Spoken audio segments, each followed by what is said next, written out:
శిలలాంటి నాకు జీవాన్ని పోసి కలలాంటి బ్రతుకు కళతోటి నింపి వలపన్న తీపి తొలిసారి చూపి ఎదలోని సెగలు అడుగంట మాపి తులివెచ్చనైనా ఓదార్పు నీవై శృతిలయలాగా జత చేరినావు.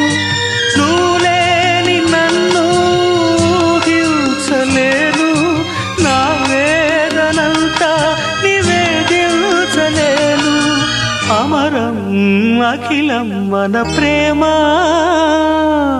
ప్రియతమా నా హృదయమా ప్రేమకి ప్రతిరూపమా.